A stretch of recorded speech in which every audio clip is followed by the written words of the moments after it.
بسم اللہ الرحمن الرحیم۔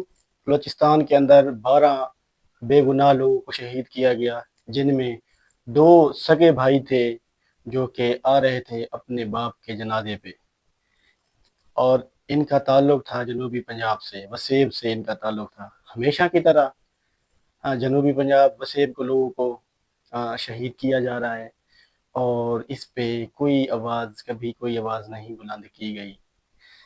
وہ 2 سگے بھائی جن کا انتظار ان کی ماں کر رہی تھی، یہ کہتے ہوئے کہ میرے بیٹے آ رہے ہیں، ان کے باپ کا جنازہ ابھی نہ اٹھاؤ، وہ بہن جو روتی ہوئی چیختی ہوئی چلاتی ہوئی اپنے باپ کے سرانے بیٹھی ہوگی اس انتظار میں کہ اس کے بھائی آئیں گے اور ان کا غم کچھ ہلکا ہوگا، ان کے غم میں ان کے بھائی شامل ہوں گے، تو کیا بیتی ہوگی اس خاندان پہ، اس بہن پہ، اس ماں پہ، اس بھائی پہ، جو بھائی انتظار کر رہے ہوں گے اپنے بھائیوں کا کہ ان کے بھائی آ رہے ہیں ان کے باپ کے جنازے پہ۔ ان کو کیا خبر ہوگی کہ ان کے باپ کے جنازے کی طرح ان کا بھی جنازہ گھر میں آئے گا۔ 2 دن سے دیکھ رہا ہوں کہ سوشل میڈیا پہ، الیکٹرانک پرنٹ میڈیا پہ اداکار ہماری جن کی ڈیتھ ہوئی ہے، میں ان کے لیے دعا کرتے ہیں، اللہ پاک انہیں جنت میں اعلیٰ مقام عطا فرمائے، لیکن دوسری طرف ہماری بے حسی اور دوہرا پن یہ دیکھیں کہ اس پہ تو ہر بندے نے آواز اٹھائی، ہر کسی نے، ہر پلیٹ فارم سے، لیکن جو بے گناہ معصوم جن کو شہید کیا گیا، جن کا پہلے اتنا گھر میں ماتم تھا، ان کے بارے میں کسی نے کوئی آواز نہیں اٹھائی۔ ماں سوائے چند سوشل میڈیا پہ میں دیکھ رہا ہوں کہ چند لوگوں نے ان کے غم میں حصہ لیا ہے، ان کی آواز بنے ہیں۔ اس کے علاوہ کسی گورنمنٹ کی طرف سے کوئی ادارہ ایسا نہیں جس نے ان کا غم بانٹا ہو، ان کے غم میں برابر شریک ہوئے ہوں۔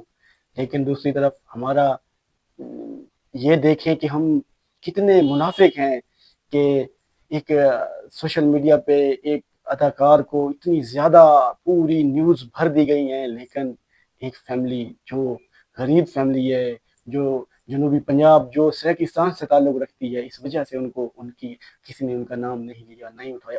ان کا غم دیکھیں کتنا بڑا اس گھر میں ماتم ہوگا جو اپنے باپ کے جنازے پہ آ رہے تھے، اور ان کے جنازے بھی ان کے گھر پہنچائے۔ اس ماں کا سوچیے، اس بہن کا سوچیے، جو ماں اس کے سرانے بیٹھ کے رو رہی ہوگی کہ ابھی رک جاؤ، میرے بیٹو کو آنے دو، میرے بیٹو نے اپنے باپ کا چہرہ دیکھنا ہے، آخری دیدار کرنا ہے۔ تو اس کو جب خبر یہ ملی ہوگی کہ باہر اس کے بیٹو کا جنازہ آیا ہے، باہر اس کے بیٹو کی ایمبولینس میں لایا گیا ہے، اور 2 جنازے اور اس گھر میں، تو اس پہ کسی نے کوئی آواز نہیں اٹھائی۔ کہ آج سے نہیں، ہمیشہ سے ہر بار یہی ہوتا آ رہا ہے۔ بلوچستان کے اندر بے گناہ معصوم لوگوں کو شہید کیا جا رہا ہے، اور وہ لوگ جو مزدور ہیں، جو مزدوری کے لیے جاتے ہیں، ان کا کیا قصور ہوگا؟ ان کی بھلا کسی سے کیا دشمنی ہوگی؟ جو لوگ دہشت گرد ٹیررسٹ ان کو شہید کر رہے ہیں، ان کو کیا مل رہا ہوگا؟ یہ ثابت کیا کرنا چاہتے ہیں؟ میری ریکویسٹ یہی ہے کہ ہماری یہ رسپانسبلٹی ہے کہ ہم ان کے غم میں برابر شریک ہوں۔ ان کی حکومت کو چاہیے ان کی مدد کریں، کم از کم ان کو دلاسا تو دے سکتی ہے نا یہ حکومت۔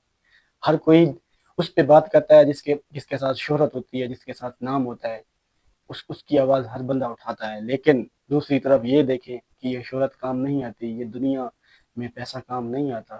اسی اداکار کو دیکھ لیں، کیا کمی تھی اس کے پاس؟ شہرت تھی، فین تھے، فالوئنگ تھی، پیسہ تھا، پورا پاکستان جانتا تھا، تو اللہ تعالیٰ نے جب موت دی تو اکیلے، جتنا بھی بڑا گھر ہو اس گھر میں سکون نہیں مل سکتا جب تک آپ کے رشتے نہ ہوں، جب تک آپ کا دکھ سکھ بانٹنے والا کوئی نہ ہو۔ اس پیسے سے، اس سونے سے آپ کچھ نہیں خرید سکتے، خوشیاں نہیں خرید سکتے۔ آپ کے پاس کچھ بھی نہ ہو، کھانے کے لیے صرف ایک سوکھی روٹی ہو، آپ کے پاس رشتے ہوں، تو آپ کے پاس سب کچھ ہوتا ہے۔ تو اس سے ہمیں بہت بڑا سبق ملتا ہے، ہمیں سوچنا چاہیے کہ ہمیں کیا سبق ملا ہے اس واقعے سے، اس اداکار کی ڈیتھ کے بعد۔ تو ہماری دعا ہے اس کو اللہ تعالیٰ جنت میں جگہ دے، اس اداکار کو بھی، اور جو ہمارے 12 لوگ شہید ہوئے ہیں ان کے حق میں بھی ہمیں آواز بلند کرنی چاہیے۔